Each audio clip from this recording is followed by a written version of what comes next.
Right, so most party conferences promise change and deliver what might charitably be called choreography. The Greens did the absolute opposite, though. In Bournemouth, they didn't just talk about bold ideas, they passed them, and for Labour members, they might be even more shocked to hear that their leadership actually accepted that too. A wealth tax on the top 1%, a plan to end the Bank of England's £20 billion annual gift to commercial banks, a programme to phase out landlordism altogether, and a motion to label the Israeli Defence Forces what international law already suggests they are, a terrorist organisation. It was the most radical policy slate in British politics in years, and the mainstream press barely knew what to do with it because this wasn't performance, it was real substance. While Labour polished its optics and the Tories rehearsed denial ahead of their upcoming conference, the Greens turned morality into policy. No wonder the media is still desperately trying to ignore them. Right, so the Green Party conference in Bournemouth was the event Britain's broadcasters decided not to notice, wasn't it? Every other party leader during conference appears on Laura Kuenssberg's Sunday programme, don't they? You can argue the value of that, absolutely, but the invite is there. Zach Polanski leading the Greens, though, through the most substantial surge in their history, wasn't invited at all, and that speaks volumes, doesn't it? BBC bias strikes again, and Kuenssberg, frankly, well, she rarely needs help in that department, does she? It's risk management, though. If mainstream editors sense a politician who can upend the consensus, they minimise the exposure and then call it balance afterwards. Yet this silence compounds them given what has come out of that conference and what they could have been talking about. Because whilst the talk shows recycle old sound bites about Labour and reform and conservative talking points, the Greens passed the most coherent set of moral and economic policies of the year and left Bournemouth as Britain's bigger political party. Party officials announced 83,500 members in England and Wales. Add roughly the 8,000 Scottish Greens to that, and you have a membership total passing 91,000, which is about 50% more than the Liberal Democrats' paying membership, which hovers near the 60,000 mark once the email list supporters are removed. That fact alone, confirmed by conference reporting and financial filings, should have been headline news. Instead, circulated online a bit, fueled the very curiosity the blackout was meant to suppress. But the establishment tried to edit the Greens out of the national picture, and so, in doing so, it ended up proving the party's central claim that power in Britain is frankly allergic to honesty these days. Polanski opened conference with a statement that defined its moral centre. Britain's political class is poisoned by extreme wealth. He wasn't exaggerating either. The numbers underpinning the claim are quite public. The UK's top 1% control nearly half of all financial wealth. The Greens' proposal, which is a wealth tax on assets above £3.4 million, is backed by academic modelling showing it could raise tens of billions a year whilst touching fewer than 300,000 people. It's not plumbers and hairdressers he's coming for, but for those who earn more money in one night's sleep, earn being a word doing a lot of heavy lifting there, than you do in 10 years of toiling. But then came the systemic challenge that startled the financial press as well. Stop the Bank of England from paying £20 billion a year in interest to commercial banks on reserve balances. Why do banks deserve benefits anyway? People on low incomes who are on benefits get demonised and attacked all the time for that, but the banks getting handouts, well, that never gets questioned, does it? These payments, which were a post-2008 crash technical fix, have turned into a permanent transfer from the public purse to private finance. Just end them, Polanski argued, and you've got free resources then for homes, for energy transition, flood defence, actual public needs. The Financial Times verified the figure too. It didn't contest the maths, only the morality of it. Economists branded the plan unrealistic. I mean, how dare you think of taking money away from banks? Heaven forfend. It interferes with privilege. But realism that exists simply to protect corruption is just defeat with a spreadsheet, isn't it? Why should we admit defeat on that? And this is what Polanski means by poison. Britain's governing parties call theft efficiency and obedience prudence. A wealth tax and an end to reserve interest subsidies is not radical innovations at all. They're the start of a national detox. They ask the forbidden question, though, don't they? Who is the economy really for? If the fiscal debate was the intellectual flashpoint, though, the housing motion that came up was the emotional one. Delegates voted to abolish landlords. Well, there's a headline that sounds rather incendiary, doesn't it? But the text was clear enough. National rent controls, abolish right to buy, end buy-to-let mortgage incentives, a council right of first refusal on property sales, and a publicly owned housing manufacturer. Critics screamed confiscation, but the numbers say otherwise. Private rents now consume about 40% of tenants' income and drain £66 billion annually from households to landlords. Councils then pay inflated rents to rehouse the homeless in the same properties. The market is no longer shelter, it's an extraction machine, draining wages like a parasite, harming spending power across the country, strangling the economy which requires us to spend in it to grow. The Greens' proposal treats housing as infrastructure, the foundation of public life, not a speculative asset. Cities such as Vienna or Copenhagen prove that works. Plenty of others too. Britain's version of realism has delivered record homelessness and derelict councils. Abolishing landlordism is not some sort of utopian communist idea. It's the reintroduction of decency into economics. It restores our ability to own a home of our own. For those asking, where will we live? The houses are still going to be there. They're not being taken away. It's just that you can own them yourself now, instead of someone else owning them who just lets you live there. The conference's most consequential decision, though, concerned foreign policy. Delegates voted to urge the UK government to prescribe the Israeli Defence Forces as a terrorist organisation. And the legal argument for this is perfectly straightforward. Under British law, an organisation using violence against civilians for political ends meets the definition of terrorism. The IDF's bombardment of Gaza's residential areas, destruction of hospitals, a blockade-induced starvation very much meet that threshold. The motion condemned actions, not ethnicity or faith. Because Polanski is Jewish himself, the accusation of anti-Semitism that worked so sadly well against Corbyn collapses on contact with reality here. He said repeatedly that conflating Judaism with Israeli state policy is itself anti-Semitic, and it is. The vote was a statement of consistency, therefore. If international law means anything, it has to apply to allies as well as enemies. So frankly, with allies like Israel, who needs enemies? No other UK party would touch these subjects. Labour fears its donors too much. The Conservatives fear exposure and further bleeding away to Reform. Reform are desperate to become Israel's new favourites and can't kiss backside hard enough. And the Liberal Democrats, well, what do they even stand for anyway, frankly? The Greens chose the harder path, truth over permission, and in doing so placed moral law above political convenience. As delegates packed up, though, real life outside conference intervened.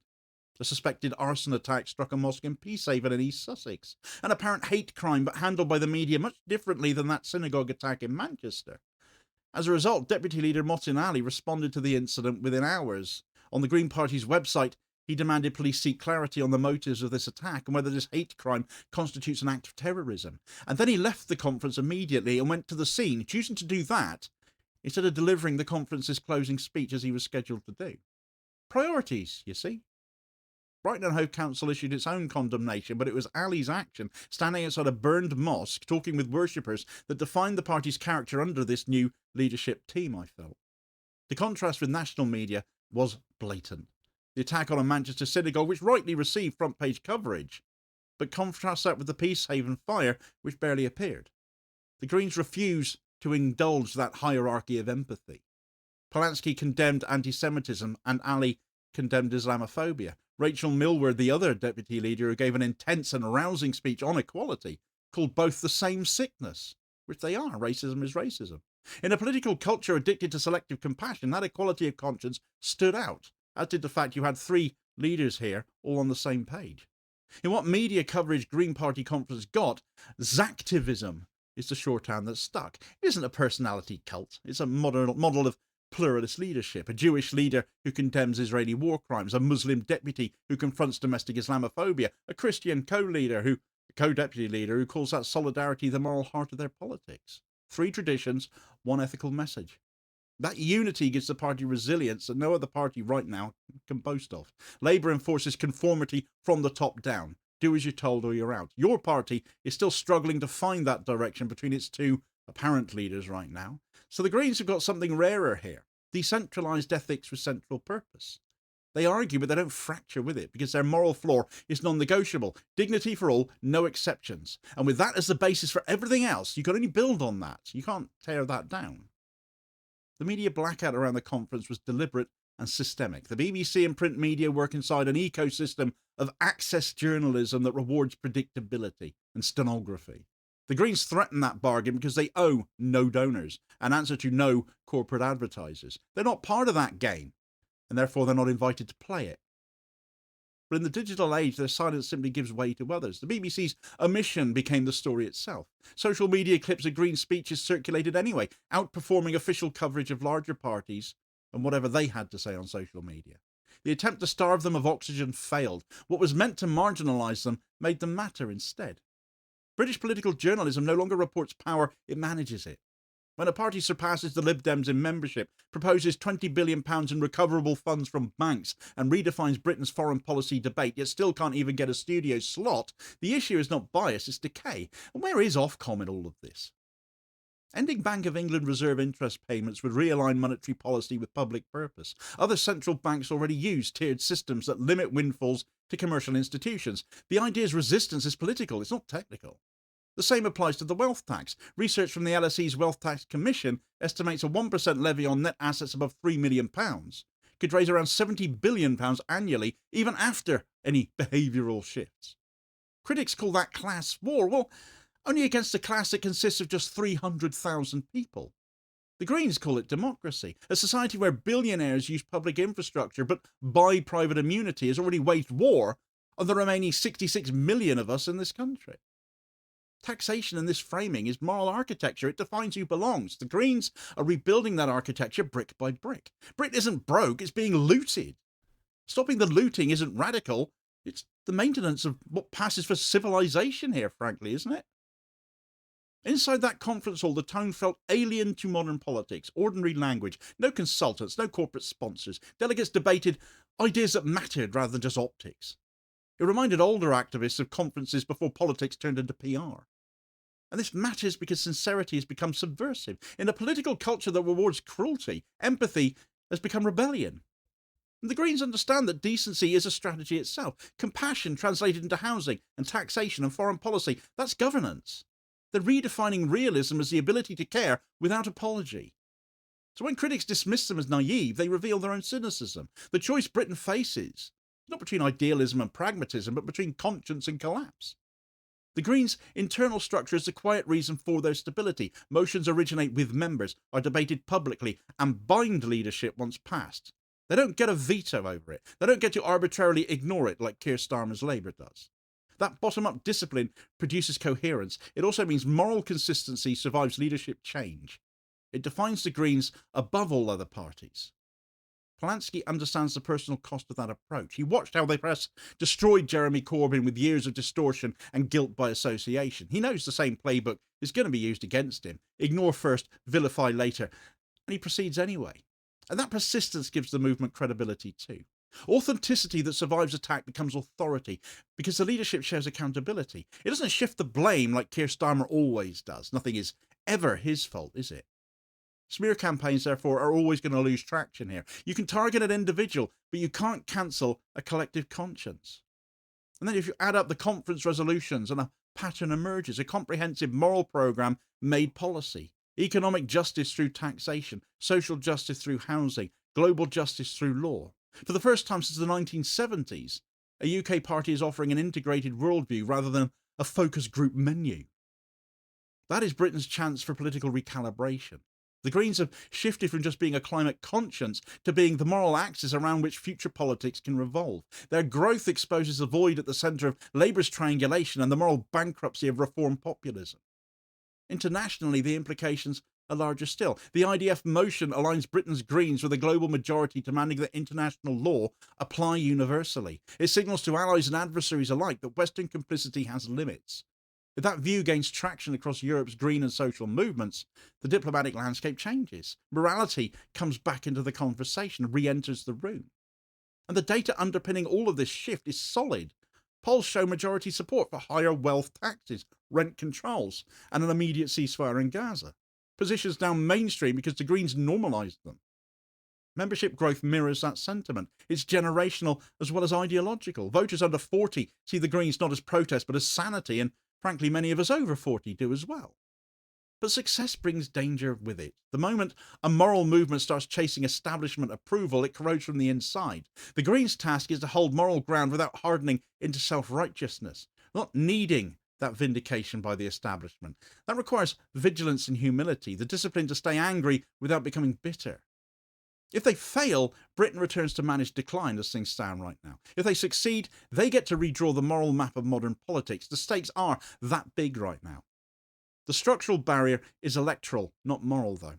Under proportional representation, the Greens would already hold dozens of seats. Under first past the post, they can only ever win a few, it seems. The challenge is to convert moral authority into pressure strong enough to force systemic reform, because as Polanski has himself stated, as much as everything else is important, reform to the system is the only way we'll ever get to deliver it. History shows it can happen. Every moral movement begins outside power, from the abolitionists to the suffragettes to the civil rights campaigners. They won not by permission but by persistence. The Greens are now operating in that lineage. Their strength lies in making neutrality impossible. When they confront housing injustice, silence becomes complicity. When they name Israeli crimes, denial becomes endorsement. That dynamic is what establishment media fears the most. The exposure of their hypocrisy through such comparisons. The media's neutrality is cracking. Each blackout accelerates curiosity. Each smear decays faster than the last. Suppression has entered its implosion phase.